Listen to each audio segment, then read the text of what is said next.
धरणगाव पोलिसांची नाकाबंदी दरम्यान 40 किलो गांजा घेऊन जाणाऱ्या वाहनावर कार्यवाही करून कारसह एकूण 20 लाखाचा मुद्देमाल जप्त।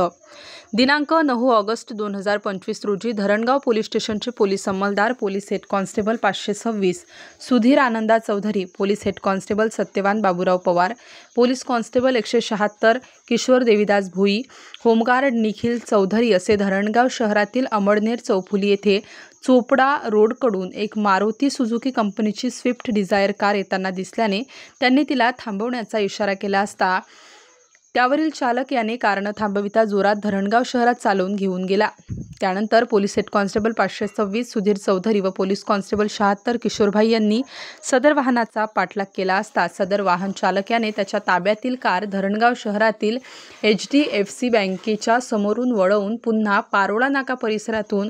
पारोळा रोडकडील रेल्वे बोगद्याकडे वेगात घेऊन गेला होता। तेव्हा पोलीस अंमलदार यांनी वाहनाचा पाठलाग करून वाहनाचा शोध घेतला असता सदर वाहन हे पारोळा रोडाजवळील कच्च्या रस्त्यावरील बाभळीच्या झाडाच्या आडोशाला उभे दिसले। तेव्हा सदर वाहनातील चालक हा कारमध्ये नव्हता, तो कार सोडून पळून गेलेला होता। म्हणून police head constable Sudhir Ananda Chaudhari, police head constable Satyawan Baburao Pawar, police constable Kishor Devidas Bhui यांनी मारुती सुझुकी कंपनीची स्विफ्ट डिझायर मेटालिक सिल्वर रंगाची कारची तपासणी केली असता त्यात एकूण 10,10,600 रुपये किमतीचा 40 किलो 424 ग्रॅम वजनाचा हिरवट रंगाचा पालापाचोळा असलेला गांजा आढळून आल्याने त्यांनी लागलीच धरणगाव पोलीस स्टेशनचे प्रभारी अधिकारी श्री सुनील पवार सो यांना सदरबाबत माहिती दिल्यावरून प्रभारी अधिकारी सुनील पवार यांनी माननीय वरिष्ठांच्या आदेशान्वये सदर ठिकाणी फॉरेन्सिक टीमसह कायदेशीर कार्यवाही करून सदर कार्यवाही पूर्ण झाल्यावर धरणगाव पोलीस स्टेशनला येऊन स्विफ्ट डिझायर कार चालक याने विनापरवाना बेकायदेशीररित्या